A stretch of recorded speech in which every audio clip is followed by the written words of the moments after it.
Throughout our day, we often seek ways to keep ourselves entertained, longing for an escape from the daily routines of our lives. Since the dawn of human existence, mankind has devised numerous ways to narrate stories, utilizing drawings, writings, and verbal storytelling. During the beginning of the 20th century, radio and films emerged as fixtures in people's lives, transforming the way we communicate and interact forever. This was only the beginning of the great technological advancements that would reshape our society. The 1950s were a groundbreaking decade for film, with movies such as The Seventh Voyage of Sinbad, The Ten Commandments, and Godzilla leading the charge and propelling the industry to new heights. During this era, actors such as James Dean, Harry Belafonte, and Marlon Brando were captivating audiences with their exceptional talent.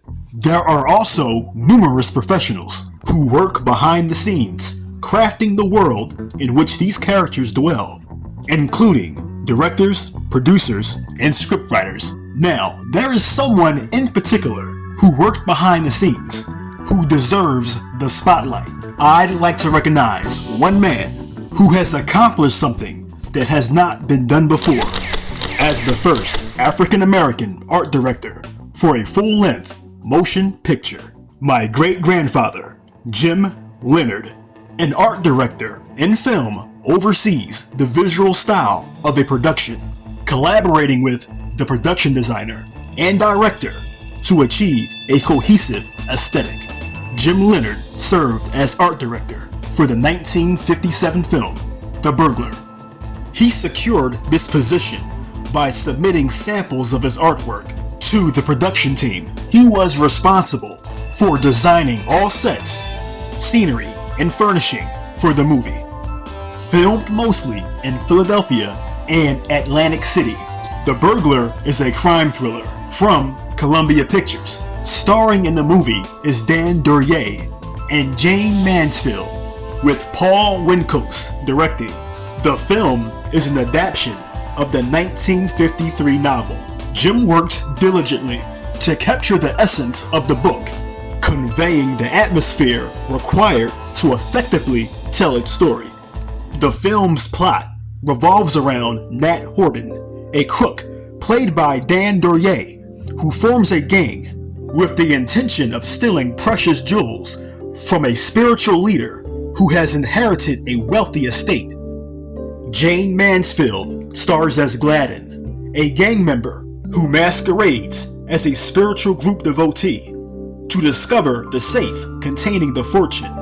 Martha Vickers also stars in the film, portraying Della, a suspicious character with her own motivations within the narrative.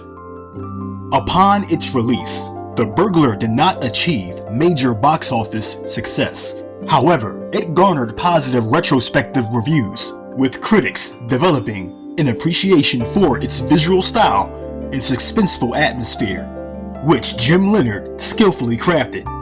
Despite this, Jim's efforts went largely unrecognized. Following the production, the cast and crew members pursued their respective careers. Unfortunately, Jane Mansfield's life was tragically cut short after achieving mainstream success, as she was involved in a fatal car accident on June 29, 1967. Her vehicle collided with the rear of a tractor trailer. The car had 3 adults in the front seats who instantly perished, and 3 children in the back seat who all survived, one of whom being Jane's youngest daughter, Mariska Hargitay, who would grow up to become a successful television star. In the aftermath of Jane's passing, the National Highway Traffic Safety Administration recommended the implementation of an underride guard, a steel tubing bar designed for enhanced safety on all tractor trailers.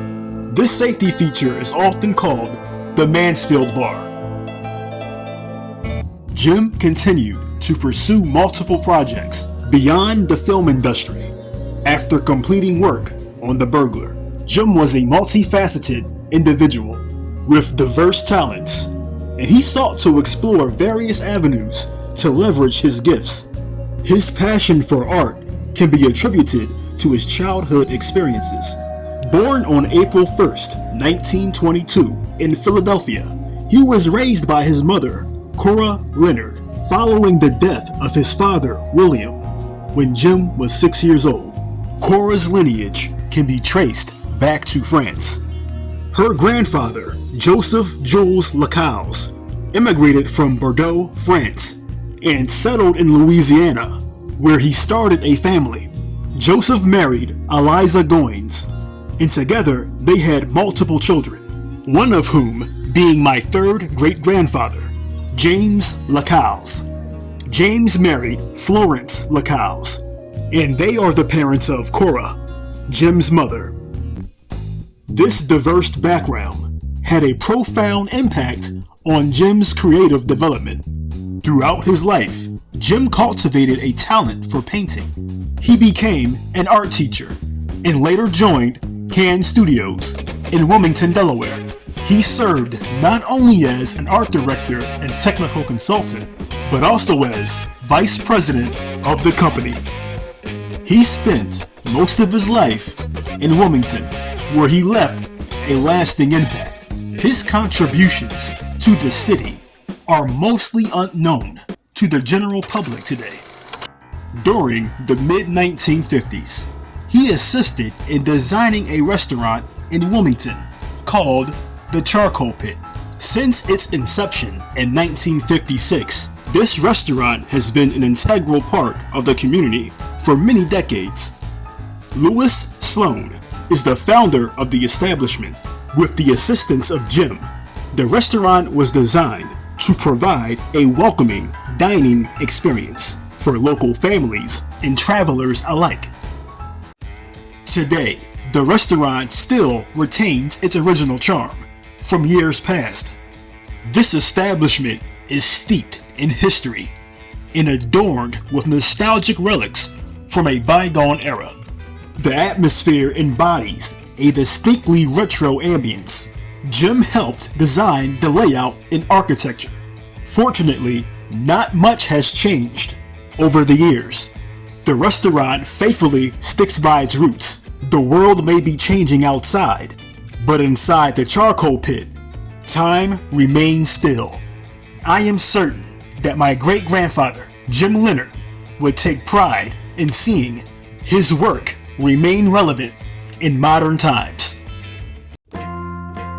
Jim began to explore his musical abilities during the 1960s and 70s, showcasing a deep baritone singing voice. He also had a talent for playing piano. He performed his music at local venues. Aside from his primary business ventures, he later redirected his focus towards his faith. As he drew closer to God, he eventually became a minister. Among his numerous achievements in art, music, and being the first African-American art director for a major motion picture, Jim's most significant accomplishment is being a devoted man of God, a man who loved his family. He was a bright light. His legacy lives on through his children, grandchildren, and beyond. My great-grandfather, Jim Leonard, has inspired many people throughout his life, including me. With this video, I wanted to share his accomplishments, which has been largely unrecognized by the public and the media. Keeping his legacy alive is something that I wanted to do with this particular project. And I'm glad that I was able to, get it done. And I hope that if he was here today, that he would be proud. Alright, I'm going to wrap it up here. You guys be safe, be blessed, and I'll talk to you soon. See you next time.